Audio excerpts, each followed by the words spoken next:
So how about I almost left my apartment to move into someone's office to sleep on a blow up mattress, not because I wanted to, but because God told me to.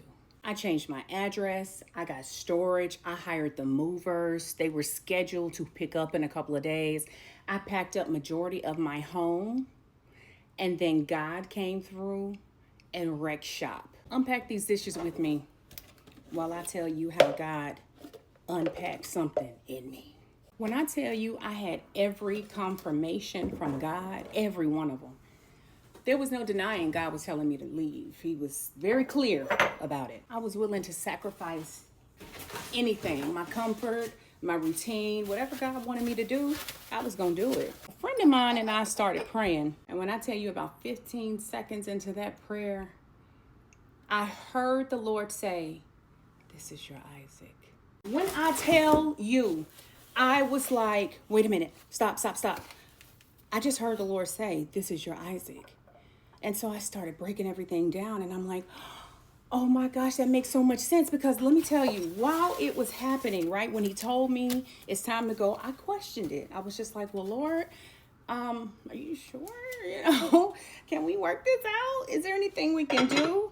And I heard him clear as day, go. And there were all types of confirmations, go, right? So I acted in faith. I did what the Lord told me to do. Then, towards the end of all of that, other things started pointing to it was time for me to stay, or I was supposed to stay. And I was like, wait a minute. So I started rebuking the spirit of confusion. Like, wait a minute. I know I hear my dad's voice. I know his voice. Are you telling me to stay or go, Dad? It was confirmation. I was studying the story on Abraham and Isaac. Some prophetic words came my way that were about Abraham and Isaac. I was even sitting at my table, and the thought came up, if you had an Isaac that you had to relinquish, would you do it? And I sat there for a second, not long, and I said, just really thinking about it. And I said, you know what? I would do it. I would do it. That was the week prior this happened. And then lo and behold, this situation happens. Not thinking about Abraham and Isaac at all. I just know I heard God and he said it's time to go. Okay, let's go. He had to confirm that I had to go in order for me to even get it in my heart to go. And once I accepted that he was telling me to go, I actually started getting excited about it. If he's telling me to go, then the blessing is on the other side of that yes. And so I packed up and was ready.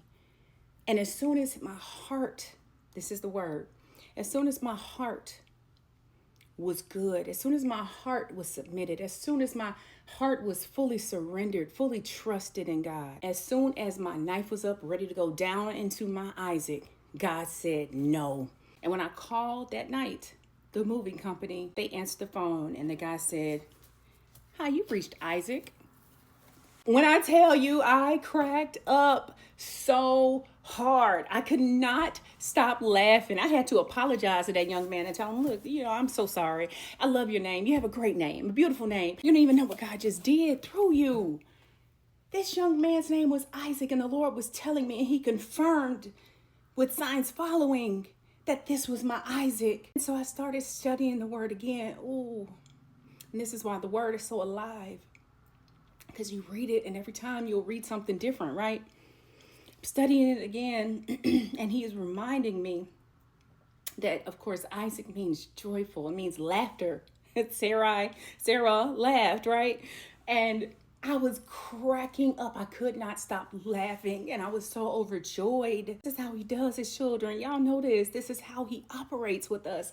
Just supernatural signs and miracles and wonders all the time. That we live a prophetic life like that. That just happens. It's what comes with the territory of being submitted to God, the true and living God. I read where Abraham, y'all, I'm so sensitive.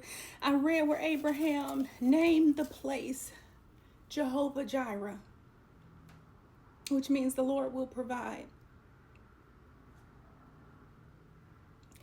And when I tell you,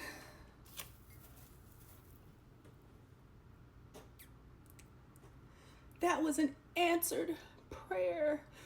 That was an answered prayer. I had been talking to God about that. And he answered me through this entire story. And he reminded me that I am going to provide. I am Jehovah Jireh.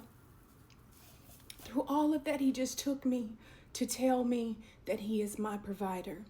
And so now my home is named Jehovah Jireh. So if anybody ever visit me, you welcome to Jehovah Jireh. How can I help you? And I just want to bless somebody with that, because somebody else is in their teeter-tottering place. You're hearing God, but it's a little confusion going on. You're not understanding what is going on. Let me tell you, could it just be that that is your Isaac? And all you have to do is surrender. I love you. God bless you.